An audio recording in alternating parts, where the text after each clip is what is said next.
시대마다 부자가 되는 원리는 다르거든요. 지금부터 한 50년 전에는 농업 시대니까 땅이 있는 사람이 부자였어요.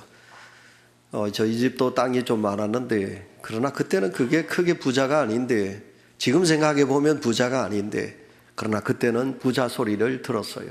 그게 보면 일부자지 그렇게 큰 부자는 아니었어요. 근데 땅이 있으면 부자 소리를 들었습니다. 그래서 너도 나도 할 것 없이 땅을 많이 확보하려고 그랬습니다. 그래서 옛날에 보시면 중세시대 때 여러분 많은 왕들이 그 땅을 가지기 위해서 피를 흘리면서 땅 따먹기를 한 것을 우리가 잘 알고 있습니다. 그런데 이제 산업혁명으로 기점이 넘어오면서 산업시대에는 이제 공업시대가 바뀌어지게 되는 거예요. 농업시대가 이제 공업시대로. 이제는 많은 공장을 세워서 우수한 상품을 만들어 가지고 이것을 판매하면 그러면 부자가 되는 거예요. 그래서 영국이라는 나라는 일찍이 산업화가 일어났어요. 그래서 영국의 꿀뚝은 높이 세워지게 되었고, 그래서 영국은 해가 지지 않을 정도로 큰 그런 부자의 나라가 되었어요. 그 영국이 가지고 있는 산업화가 미국으로 건너갔어요. 그래서 미국이 이제 공장을 짓고, 그래서 미국이 산업화가 성공하면서 미국이란 나라가 세계에서 가장 부한 나라가 되게 된 것을 우리가 잘 알고 있습니다. 그래서 옛날 박정희 대통령이 어쨌든 우리나라도 잘 살아보세요. 그래서 이제 울산 땅에 현대그룹이 자동차와 그리고 조선업을 가지게 되었고, 포항에는 포철이 있게 되었고, 그래서 각 나라, 각 지역마다 공장을 세워서 그래서 우리나라도 가난을 면하게 된 것을 우리가 너무너무 잘 알게 되고 있습니다. 그런데 이제는 또 바뀌어졌습니다. 뭐냐면 오늘날은 정보화 시대입니다. 여러분, 인터넷과 컴퓨터가 공급되면서 정보가 마구 흘러가는 그런 시대가 되었습니다. 이제는 정보를 쥐고 흔드는 쪽으로 돈이 몰리는 시대에 있습니다. 미국의 제일 부자, 세계에서 제일 부자입니다. 누굽니까? 빌 게이츠지요? 이 사람은 컴퓨터를 만들고, 그래서 인터넷을 해서 이 프로그램으로 인하여 이 사람은 세계에서 제일 큰 부자로 지금도 떵떵거리고 살고 있는 것을 보게 됩니다. 일본의 제일 부자가 누구인지 여러분 알지요? 우리 제일교포입니다. 손정희 씨. 여러분, 이분은 통신정보회사로 일본의 제일의 부자가 되었습니다. 중국의 제일 부자가 누군가요? 바짝 마르고 조그만한 사람이지요. 마윈이라는 사람입니다. 여러분, 이 마윈은 알리바바라는 그런 회사를 만들어 가지고, 그래서 이 정보를 가지고 인터넷 온라인 쇼핑몰을 해서 여러분 가장 큰 부자가 된 사람이 바로 마윈이라는 사람인 것을 우리가 압니다. 다시 말하면 정보 시대입니다. 정보가 있으면 돈이 된다. 그래서 이 정보를 가지고 요즘 부자가 되는 그런 시대 속에 살고 있습니다. 그렇다면 한번, 특별히 오늘 우리가 청년주일인데 우리 젊은 성도들이 많은데, 자, 그러면 앞으로는 어떻게 할까요? 지금은 인터넷 시대가 끝나고 정보화 시대로 흘러가고 이제 끝나고 새로운 시대가 도래해야 할 텐데, 앞으로는 무엇을 하면 부자가 되고 여러분 갑부가 될 수 있을까요? 여러분, 어느 쪽으로 돈이 몰릴는지 생명공학 그리고 인공지능 등등 여러 가지를 말할 수 있겠는데 모르겠습니다. 저는 오늘 이것을 돈 버는 부자가 되고자 이렇게 설교를 준비한 것은 아니고요. 제가 말하고자 하는 것은 돈의 흐름을 말하고자 하는 것이 아닙니다. 우리는 영적인 하나님의 자녀예요. 어떻든 우리는 하나님의 자녀이기 때문에 우리가 오늘 이 시대 속에 어떻게 살아가고 있습니까? 내가 부자가 되기 위해서 하나님의 뜻을 거부하고 하나님께서 역사하시는 하나님을 저버리고 우리가 돈을 쫓아가야 될 것인가요? 아닙니다. 우리는 하나님의 은혜가 흐르는 그 하나님의 은혜의 물결 속으로 우리가 들어가야 되지 않겠습니까? 여러분, 하나님의 은혜, 그러니까 시대가 좀 다르지요. 구약 시대 때는 여러분 율법이 그 시대의 은혜였습니다. 율법을 지키지 않으면 하나님의 은혜가 임하지 못한다, 그렇게 생각했습니다. 그러나 지금은 예수 시대고, 지금은 누가 뭐래도 지금은 여러분 성령 시대인 것입니다. 오늘 하나님께서 오늘도 우리에게 하나님의 은혜를 주시기를 원하시거든요. 그래서 그 하나님의 은혜는 성령입니다. 그래서 성령을 우리가 받으면, 성령이 충만하면 우리는 누구보다도 하나님의 은혜 속에서 우리가 살아갈 수가 있는 거지요. 자, 사랑하는 성도 여러분, 오늘 우리는 1년에 한 번 지키는 성령 강림 주일을 지키고 있습니다. 지난 주일은 어버이 주일로 우리가 지켰고요. 그 지난 주일은 어린이 주일로 우리가 지켰습니다. 자, 오늘 성령 강림 주일입니다. 여러분 심령 속에 믿음이 있을 것입니다. 하나님의 은혜를 사모하고 오늘도 여러분이 이 자리에 나오신 줄 믿습니다. 자, 여러분은 지금 여러분의 마음 속에 성령님이 내주하고 계신다고 확신하시나요? 여러분께서 성령이 이끄시는 대로 내가 믿음 생활하고 삶을 살아간다고 생각하고 계시나요? 아니면 성령께서 나는 성령님이 살아계심을 믿사오며 그 성령님이 내게 역사하고 있다는 것을 믿는 믿음으로 오늘도 이 거룩한 예배에 참여하고 계시나요?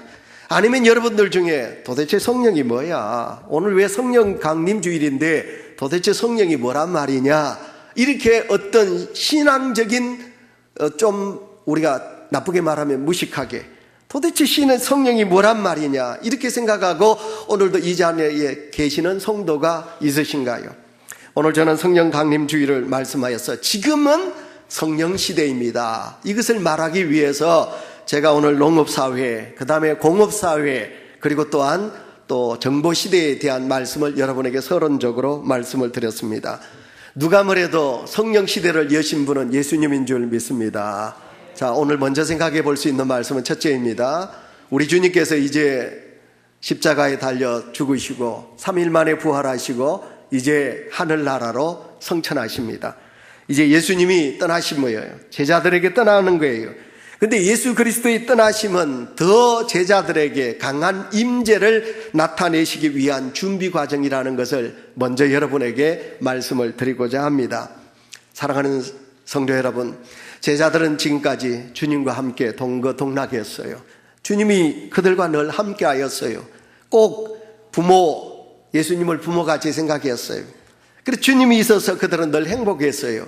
근데 그 주님께서 이제 떠나신다고 말씀하고 있어요. 그러니 제자들의 마음속에 얼마나 많은 그런 아쉬움과 섭섭함과 그리고 또한 주님이 안에 계시면 우리가 어떻게 살아갈 것인가 하는 그런 불안감, 두려움이 이 제자들에게 얼마나 많이 있겠어요. 그러나 예수님은 사랑하는 제자들에게 그렇게 말씀하십니다. 이제 마지막 당부의 말씀이지요. 이제 내가 성천하리라. 그러나 하나님께서 너희들에게 성령을 보내주실 것이다. 사랑하는 제자들아, 너희는 절대로 예루살렘을 떠나지 말고 이 사마리아 땅을 떠나지 말고 너희들은 성령이 너희에게 임할 것을 기대하고 너희들은 사모하고 성령을 기다리라. 예수님께서 그렇게 말씀하여 주셨어요. 아무리 못난 자식도요, 부모님의 유언의 말씀은 꼭 지키려고 하거든요. 그러니 사랑하는 제자들이, 이 못난 제자들이 예루살렘을 떠나지 아니하고 그들은 두려움 속에 마가의 다락방에 모여가지고 방문을 딱 잡고 잠그고 그들이 이제 주님 앞에, 하나님 앞에 성령을 달라고 그들이 기도했어요. 여러분, 그들이 성령이 충만하게 임하게 되지요. 자, 그래서 그들은 성령을 충만하게 받게 됩니다. 오늘 예수님께서 사랑하는 제자들에게 이제 내가 떠나감은, 그러나 이 떠남이 너희들에겐 더 하나님의 은혜가 임하게 된다라는 말씀으로 바꾸어 말씀하고 있거든요. 18절, 19절 우리가 한번 화면을 보시고 성경을 읽도록 하겠습니다. 다 같이 읽습니다. 시작. 내가 너희를 고아와 같이 버려두지 아니하고 너희에게로 오리라. 조금 있으면 세상은 다시 나를 보지 못할 것이로되 너희는 나를 보리니 이는 내가 살아있고 너희도 살아있겠습니다. 아멘. 오늘 분명히 주님께서 말씀하십니다. 그런데 주님께서 죽으시고 부활하신 후에 다시 제자들에게 오실 것인데 그때는 지금 제자들과 함께하는 것보다 더 심오하고 그리고 더 높은 차원으로 주님께서 제자들과 함께 하실 것을 말씀하고 있습니다. 요절을 앞으로 돌아갈까요? 16절 17절 우리 다 같이 읽습니다. 시작. 내가 아버지께 구하겠으니 그가 또 다른 보혜사를 너희에게 주사 영원토록 너희와 함께 있게 하리니 그는 진리의 영이라. 세상은 능히 그를 받지 못하나니 이는 그를 보지도 못하고 알지도 못함이라. 그러나 너희는 그를 아나니 그는 너희와 함께 거하시며 또한 너희 속에 계시겠습니다. 아멘. 오늘 예수님께서 말씀하십니다. 너희가 이제 구할 테니 너희가 이제 기도하면 하나님께서 보혜사 성령을 너희에게 보내주실 것이다. 그 보혜사 성령은 이제부터 언제까지 너희와 함께 계실 것이라. 자, 여기 함께, with 함께, 언제든지 하나님께서 성령으로 인하여 너희와 함께 하실 것이다. 그렇게 말씀하고 있습니다. 보혜사 성령을 사랑하는 제자들에게 우리 주님께서 말씀하고 계시는데, 여러분 지금까지도 우리 주님은 제자들과 함께하여 주셨어요. 그러나 우리 주님이 제자들과 함께하는 것과 보혜사 성령이 너희가 함께하는 것은 차원이 다르다는 것이에요. 어버이 주일날 지난주 지나갔어요. 제가 어버이 주일 설교를 못했거든요. 감사하게 생각해요. 저는 어버이 주일만 되면 눈물이 나니까 또 우리 성도님들, 아이고 또 우리 목사님 채통옷이 또 울겠네, 이렇게 생각하는 성도가 있을 텐데, 어버이 주일날 지난주 지나갔어요. 자, 여러분 지난주는 제가 좀 여러분을 웃겼습니다. 사진을 보니까 많이 박장대소하고 웃는 우리 교인들이 많이 계시더라고요. 여러분, 부모가 있는 자식은 두려움이 없어요. 안 그런가요? 여러분, 부모가 힘이 있는 분은요, 자식들은 큰 소리 치고 좀 기가 살아요. 근데 부모님이 아니 계신다, 기가 죽어요. 부모님이 아니 계시는 자녀들은 보면 기가 없어요. 늘 어둠이 있어요. 그래서 우리 청년, 우리 학생 여러분, 부모님이 계셔요. 그래서 제가 여러분에게 당부합니다. 부디 여러분 자식 귀하지요? 부모님 더 귀합니다. 여러분들도 나중에 부모 되거든요. 요즘 우리 자식들을 정말 하늘같이 받드지요. 쇼황디, 작은 황제같이 키우지요. 여러분 자식을 그렇게 키우신다면 부모님을 좀 생각하세요. 부모님을 사랑하시고 부모님에게 효하시고 남은 생에 내 부모에게 좀 잘하세요. 이제 말씀이 엇나간 것 같습니다만은, 내게 부모님이 계신다, 얼마나 좋을까. 내가 지금은 앞날에 좀 두려운 어려운 일들이 있지만 내 부모가 나를 지켜주고 있다, 도와주고 있다. 어저께 제가 우리 집사람 목욕 가고 저 혼자 TV를 봤어요. EBS 교육방송, 오늘 새벽에 말씀드렸는데, 그 시간이 참 슬픈 시간이에요. 그 췌장암 사기, 나이가 저보다 2살 어린 57세의 아버지가 눈썹도 하나 없고 머리카락이 하나도 없어요. 췌장암 말기, 6개월밖에 살지 못해요. 근데 이 아버지가 살아야 돼요. 왜 살아야 되느냐 하면 아들 둘이가 있기 때문에, 35, 36, 두 아들이 있기 때문에. 근데 자기는 이야기하면서 눈물을 흘려요. 저도 같이 TV를 보면서 울었는데, 자기는 2살 때 아버지가 돌아가셨어요. 홀로놈이 밑에서 자랐어요. 근데 자기는 어릴 때부터 가장 부러운 게 뭐냐면 아버지하고 손잡고 아들이 같이 가는 그 아이들을 보면 너무너무 부러웠다는 거예요. 그래서 자기는 늘 다짐하기를, 나는 나중에 아버지가 되면 내 자식 잘 키우리라, 그 아이들 손잡고 늘 내가 목욕탕을 가리라, 밥도 먹으러 가리라. 그렇게 했는데 그만 그 아들들, 근데 그 아버지가 슬픈 건 뭐냐면 자기 부인이 아이들 초등학교 다닐 때 2 아들 놔두고 다른 데 가버렸어요. 그래가지고 엄마 없는 아들로 이 2 아들을 키웠는데, 근데 이 2 아들이 이제 장가 가고 그래야 되는데 이 2 아들을 주고 자기는 6개월 후에 죽어야 된다는. 그래서 저는 어제 그 프로를 보면서 정말 제가 마음속으로 그랬습니다. 하나님, 저 아저씨 하나님 믿지 않는데 하나님 저 아저씨 좀 도와주셔서 좀 살게 해주시면 좋겠습니다. 그래서 이제 새 집을, 이제 전원주택을 마련해서 이제 아들들이 둘이가 이제 내려왔어요. 아버지를 위해서 고기도 굽고 저녁을 준비해가지고 그 이제 마당에서 밥을 먹어요. 그 둘째 아들이 아빠 보고 그러죠. 아빠, 걱정하지 마. 아빠는 살 거야. 그러니까 그 아빠도 그러지. 그래, 나는 살아. 나는 절대로 죽지 않으리라. 그렇게 말하지요. 무슨 말씀을 제가 드리고 싶어서 이 이야기를 하느냐 하면, 내 부모가 내게 있다. 늘 등 뒤에서 내 부모가 나를 도와주고 계신다. 언제든지 내 부모는 나와 함께한다. 이것은 우리에게 한없는 평안과 기쁨이에요. 예수님의 제자들이, 그들이 어디서 어떻게 하든지 주님이 함께하여 주셨어요. 그 주님은 능하신 분이에요. 자연을 지배하시고 모든 것을 이루시고 모든 것을 고쳐주시고 살려주시는 분이 그의 주님이에요. 그런데 그 주님이 이제는 아니 계시는 거예요. 이제 부활 성천 하늘나라로 가시는 거예요. 그러니까 제자들의 마음속에는 어떻게 살까? 우리 주님이 십자가에 달리셨는데 우리를 죽이려고 하는 저 무리들이 지금도 우리를 죽이려고 하는데 우리가 이 험난한 세상에 어떻게 살까? 자, 이 자리에 계신 성도 여러분, 여러분 지금 여러분이 원하는 대로 되나요? 특히 청년주일에 우리 청년 여러분, 우리 앞날에 그렇게 희망적인 일이 별로 있나요? 그렇지 않아요. 어려운 일들이 너무 많이 있어요. 자, 그러면 어때야 되느냐? 이런 두려움 속에, 이런 불안한 속에 있는 제자들에게 오늘 18절, 19절, 내가 가면 너희들에게 성령을 보내주리라. 우리 주님께서 그렇게 말씀하고 있습니다. 보혜사 성령을 너희에게 보내주리라. 그렇게 말씀하고 있는 것입니다. 성령님은 제자들과 함께 하신다. 그래서 오늘 16절, 17절에 보시면 보혜사 성령께서 너희들을 떠나지 아니하시고 너희와 함께 하신다. 그렇게 말씀하고 있습니다. 여러분 17절 이하 다시 읽겠습니다. 다시 읽습니다. 시작. 아멘. 우리 성령께서 우리와 함께 하시고 우리와 함께 거하신다고 성령은 말씀하고 있습니다. 여기서 중요한 단어가 함께지요. 함께 하신다. 그런데 예수님께서 함께 하셨어요, 제자들과. 근데 예수님의 함께는 달라요. 왜냐하면 육신을 가지신 성자 하나님 우리 주님은 제자들과 함께 하여 있었으나 육체를 가지신 분이에요. 그래서 우리 주님은 어떠신가요? 예를 들어가요, 예수님의 제자들이 여러분 요단강을 갈릴리 바다를 건너가요. 그때 예수님은 어디 계셨느냐 하면 예수님은 헬몬산에서 기도하고 계셨어요. 헬몬산에서 기도하시던 우리 주님께서 아차 보니까 갈릴리 바다에 풍랑이 일어났어요. 제자들이 탄 배가 풍랑에 흔들리게 돼요. 제자들이 우리는 죽게 되었다고 주여라고 소리치고 있었어요. 그때 황급히 우리 주님은 산에서 내려오시사 바다 위를 걸으셔요. 그리고는 제자들에게 찾아오셔요. 그리고 바다와 바람을 꾸짖으셨어요. 또 한 번은 예수님께서 바다에 배를 타시고 고무에 머리를 누이시고 피곤하셔서 주무셨어요. 그때 풍랑이 일어났어요. 제자들이 주무시는 예수님을 깨웠어요.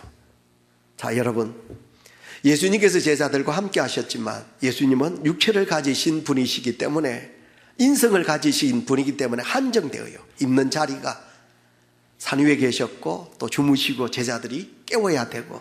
그러나 오늘 예수님께서 보혜사 성령을 너희에게 보내시면 너희가 성령이 너희 안에 우리 심령 속에 거하신다고 말씀하셔요. 하나님의 영이, 성령이 우리가 어디 가든지 하나님의 거룩하신 영이 우리 속에 역사하고 계신다는 거예요. 우리를 도와주신다고 말씀하고 있습니다. 그 하나님의 성령이 오늘도 우리 속에 함께 하신다. 그래서 성도 여러분, 오늘 우리는 성령 강림 주일에 우리가 하나님의 성령을 사모하시고 우리 속에 성령이 시연 내주하시고 내가 살아가는 이 삶 속에 성령이 나를 지배하시고 역사하여 달라. 그래서 우리 성도 여러분, 성령을 사모하는, 성령을 받으려고 애쓰는 그런 믿음의 권속들이 되시기를 축원합니다. 자, 오늘 20절 말씀 읽도록 하겠습니다. 20절에 말씀합니다. 그날에 시작. 그날에는 내가 아버지 안에, 너희가 내 안에, 내가 너희 안에 있는 것을 너희가 알리라. 아멘. 이 말씀이 무엇입니까? 성령은 내 안에, 너희가 내 안에, 내가 너희 안에 있는 것을 너희가 알지 못하느냐. 삼위일체 하나님께서 오늘도 나와 함께 하신다. 그렇게 말씀하지요. 삼위일체에 대한 말씀은 우리가 조금 이해하기가 좀 힘든 거지만 어떤 신학자는 이것을 가지고 삼중 삼오 내주라 그렇게 말씀하셔요. 쉽게 이분이 어떻게 설명하느냐 하면 이 말은 맞는 말은 아닙니다. 그러나 삼위일체를 이야기할 때 여러분 삼중 삼오 내주라, 이 말이 뭐냐면 저희들이 어릴 때 새끼를 꿨어요. 여기 새끼 모르는 사람 많지요? 여러분 가마니를 만들기 위하여 아니면 여러 가지 여러분 끈을 만들기 위하여 새끼를 꿔요. 근데 새끼를 두 가닥 새끼를 꼬면요, 그거 줄당기기 하면 당기면 뚝 떨어져요. 그래서 옛날 동네마다 줄당기기를 할 때는 어떻게 하느냐 하면 새끼를 꽂어요. 그러면 꼰 새끼 두 가닥하고 다시 연결해서 또 꼬요. 그러면 이게 네 가닥이 되지요. 그럼 네 가닥 된 새끼줄하고 또 네 가닥 새끼줄하고 또 연결해서 다시 꼬요. 그럼 이러면 이제 가락이 되지요. 그러면 이제 줄당기기를 해도 끊어지지 않는다.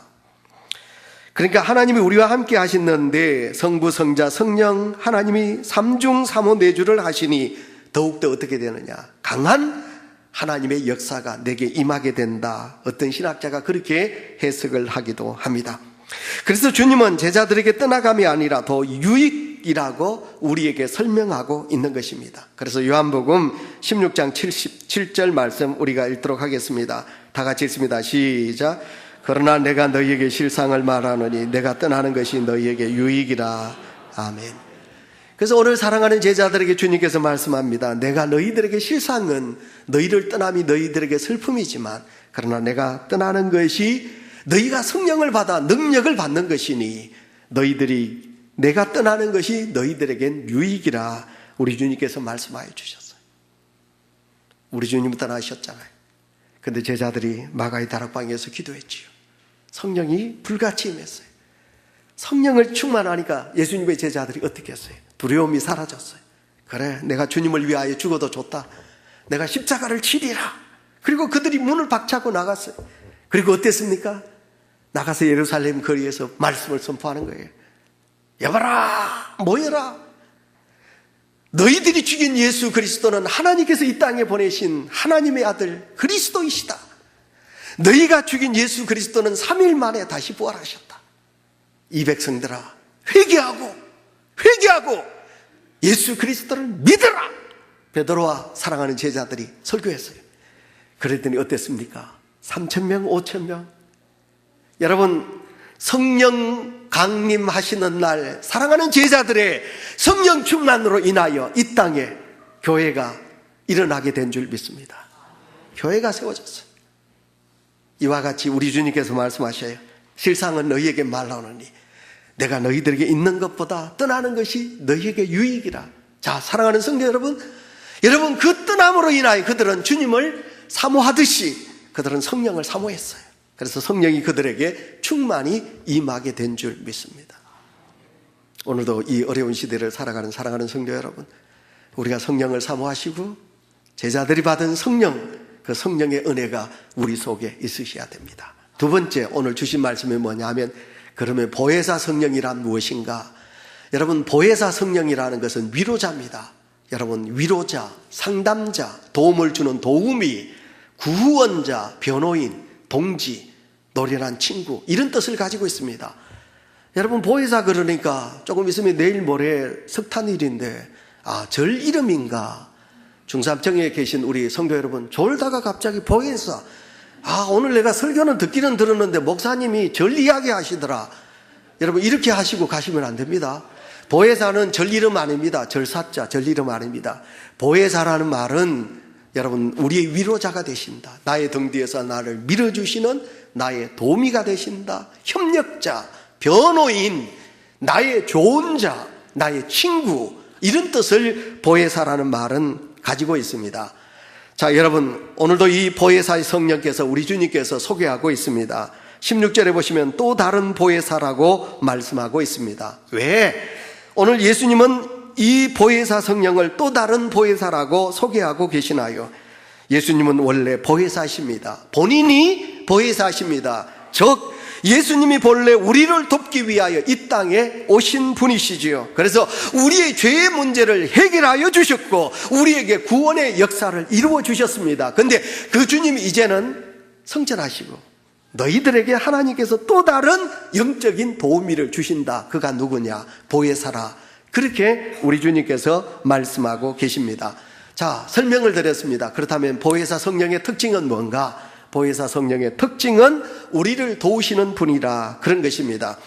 여러분, 성령님은 보혜사십니다. 그 뜻은 이미 말씀드렸습니다. 우리를 돕는 자라고 말씀하고 있습니다. 그러나 여러분, 중요한 것이 있습니다. 우리 속에 성령님이 내주하시면, 보혜사 성령이 내게 내주하시면 중요합니다. 그게 뭐냐면 내 자신을 위로하시는 분이에요. 오늘 이 땅의 위로자. 그래서 총회석이 김희식 목사님의 교회 이름이 영등포 교회가 아니라 그 교회 치유하는 교회라 이렇게 찍었어요. 그래서 오늘 이 땅에 세상 여러 가지 많은 환난과 핍박 속에 살던 성도가 하나님으로, 우리 성령님으로 통하여 위로받기를 원하지요. 그래서 성령 하나님은 오늘도 우리에게 오셔서 우리를 위로하시는 분이신 줄 믿습니다. 그 다음에 우리를 깨닫게 하십니다.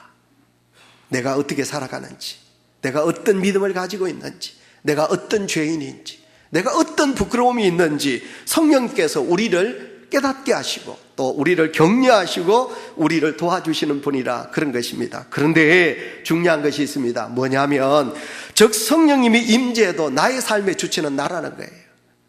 성령님이 나를 도와주지 않으면 도와주시는데 내가 그 성령님의 말씀에 실천하지 않으면 성령님은 역사하지 못한다는 거예요. 일하지 못한다는 거예요. 그래서 예수 그리스도를 믿는 성도는 누가 뭐래도 수동적인 신앙은 죽은 믿음이에요. 능동적인 믿음으로 살아가야 된다는 거예요. 그래서 예수 잘 믿는 성도는 자꾸 기도원에 가시면 안 돼요. 공부하는 학생들이 교회 와서 노방 놀기만 하고 하나님 내 시험 잘 치게 해주세요. 그러면 안 된다는 거예요.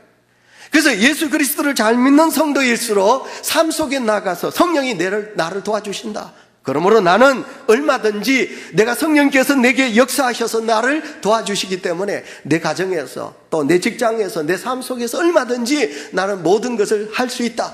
그리고 최선을 다하여 열심히 살아가는 거예요. 그래서 나라는 인격체를 우리가 무시하고 나 대신 성령께서 알아서 해 주시겠지. 그리고 우리는 감나무 밑에서 아 하고 입을 벌려서 감히 내 입에 떨어지도록 기다리는 믿음은 이건 죽은 믿음이에요. 그래서 예수 그리스도를 잘 믿는 성도는 수동적인 삶을 살면 안 돼요. 능동적으로 사셔야 돼요. 새벽을 일찍 깨우시고 누구보다도 열심히 금금절해 가시고 열심히 노력하시고 열심히 성령께서 내가 도와주시는 대로 내가 힘있게 살아가는 삶이 바로 믿음 있는 삶인 줄 믿습니다. 자, 그러면 이제 성령님은 인격이시기 때문에 내게 내주하셔서 나를 더욱더 나되게 하나님의 사람 되게 해주시는 보혜사 성령이에요. 자, 그렇다면 세 번째, 내주하시는 성령이 충만하면 우리에게 어떤 일이 일어나는가? 어떤 일이 일어나는가? 우리가 성경을 보시면요, 사도행전 2장 13절에 새 술에 취했다 이런 말씀을 하고 있고요, 그 다음에 에베소서 5장 18절에 보시면 술 취하지 말라 이는 방탕한 것이니 오직 성령으로 충만함을 받으라 그렇게 말씀하고 있어요. 우리가 사무엘상 1장을 보시면 14절에 한나가 성령이 충만해 하나님 앞에 아기를 달라고 하나님 앞에 기도했어요. 눈물을 흘렸어요. 그랬더니 성령이 충만하지 못한 선지자 제사장 여러분 엘리가 한나를 보고 뭐라고 그랬느냐 하면 야야 너는 왜 술 먹고 와서 기도하느냐 이렇게 한나를 그렇게 꾸짖었어요. 그랬을 때 한나가 뭐라고 그랬습니까? 선지자여 저는 마음이 슬픈 여자입니다. 제가 하나님 앞에 눈물로 기도하고 있습니다. 그렇게 구하지요. 그러니까 여러분 성령이 충만하면 술 취한 것과 비슷하다는 거예요. 그래서 제가 이제 예를 들겠습니다. 7가지를. 성령이 충만한 것과 술 취한 것과 비슷한 점이 7가지가 있습니다. 첫째가 뭐냐면 첫째는 우리가 성령이 충만하면 술 취한 사람이 말을 많이 하던 것과 같이 마찬가지로 말수가 많아집니다. 그래서 여러분 우리가 성령이 충만하면 어떻게 합니까? 늘 우리가 내 속에 예수님께서 내주하고 계시니까 우리가 만나는 사람마다 예수를 자랑하는 거예요. 예수 믿으세요? 성령이 충만하지 않으면 나는 전도하기 힘들어요. 그러나 내게 성령이 충만하면 나는 예수를 전하지 않고는 견딜 수가 없는 거예요. 그래서 우리는 만나는 사람마다 예수 믿으라고 그렇게 자랑을 하게 되죠. 그 다음에 두 번째, 우리가 성령에 취하면 노래를 해요. 술 취하는 사람은 대중가요 뭐가 있나요? 갑자기 생각 안 나는데 안전하 선하 당신 생각이에요. 전 18곡이 안전하 선하 당신 생각. 여러분 이렇게 현철씨 안전하 선하 당신 생각 이렇게 노래를 불러요. 술 취하면. 그러나 성령이 내게 충만하면 안전하 선하 주님 생각, 주님을 찬양하게 돼 있어요. 주님을 찬양하는 노래가 끊이지 않고 이어지게 돼 있어요. 그 다음 세 번째, 구원하게 됩니다. 저도 옛날에 우리 교회 초창기에 우리 집사님들과 함께 사직 프로야구 보러 갔어요. 집사님하고 앉아있는데 옆에 있는 부산 사람 남자아이요. 이 부산 사람들이 막 맥주를 마시고 자꾸 아저씨 한잔 하소. 제가 이래 받아가지고 마실 수 있습니다만은 제가 어제 끊었어요. 그리고는 제가 마시지 않았어요. 권한다. 그러니까 여러분 술 취한 사람은 권해요. 우리가 성령에 취하면 예수를 권해요. 사랑을 권해요. 내가 가지고 있는 아름다운 정성을 우리는 남들에게 주고 싶어 견딜 수 없는 거예요. 그래서 여러분 권한다. 그 다음에 네 번째, 여러분 술 취하면요 자꾸 우는 사람이 있어요. 여러분 신랑 그러던가요? 여러분 술 먹고 우는 사람이 있죠, 그죠? 못 받는겨? 제 친구 중에 그런 놈이 있었어요, 옛날에. 근데 여러분, 우리가 예수 그리스도의 성령에 충만하면 내 죄가 생각나고 하나님의 은혜가 너무 크게 내 마음에 다가와요. 그러면 나도 모르게 눈에서 눈물이 나요. 하나님의 은혜가 너무 크구나, 감사하구나. 그래서 우리가 눈물이 있어지게 되는 거죠. 다섯 번째 뭡니까? 담대한 거예요. 술 취한 사람 담대하듯이 우리가 성령이 충만하면 두려움이 사라져요. 영적인 권능이 내게 임하게 돼요. 그래서 우리는 용감하게 우리는 성도의 삶을 우리가 살아가게 되는 거죠. 그 다음에 여섯 번째, 지배를 당한다. 술의 지배를 당하는 사람은요, 비굴하게 돼요. 그러나 성령의 지배를 당하면 당할수록 우리는 너무너무 행복한 사람이 되는 거예요. 그래서 우리가 여섯 번째, 지배를 당한다. 그 다음에 일곱 번째, 중독입니다. 전화교회에 있을 때 예배를 드리는데요, 권사님 아들이 술 중독이거든요. 술에 취해가지고는 포탈을 몰고 교회 현관을 달려와가지고 100km 달려와가지고, 그 친구가 안 죽었지 다행이죠. 현관 문 앞이 박살났어요. 차가 박살났어요. 근데 하나님이 그를 살려주셨는데, 여러분, 그 중독을 살리지 못하더라고요. 그 중독, 술을 끊지 못하더라고요. 그러니까 우리가 성령에 취하면 어떻습니까? 우리는 중독, 예수 없이는 나는 못 삽니다. 예수 이름으로 우리는 살아가게 되는 거지요. 자, 사랑하는 성도 여러분, 우리가 술 취하면 취해지지만 성령에 취한 사람은 9가지 열매, 다 같이 읽습니다. 성령의 9가지 열매, 사랑과 시작. 사랑과 희락과 화평과 오래 참음과 자비와 양성과 충성과 온유와 절제니라. 아멘. 갈라디아서 여러분 5장 20절에 있는 것들은 우리가 성령이 충만하면 이와 같이 성령의 열매가 우리에게 맺혀지게 되지만, 반대로 우리가 성령이 취한 자가 아니라 육신에 취하게 되면 어떻습니까? 음행과 시작. 음행과 더러운 것과 호색과 우상 숭배와 술수와 원수 맺는 것과 분쟁과 시기와 분냄과 당짓는 것과 분열함과 이단과 투기와 술 취함과 방탕함이라. 아멘. 이제 네 번째, 그렇다면 이제 내 안에 성령님이 임하게 하시려고 하면 우리가 어떻게 할까요? 21절 다 같이 읽습니다. 나의 계명을 지키는 자라야 나를 사랑하는 자니 나를 사랑하는 자는 내 아버지께 사랑을 받을 것이요 나도 그를 사랑하여 그에게 나를 나타내리라. 아멘.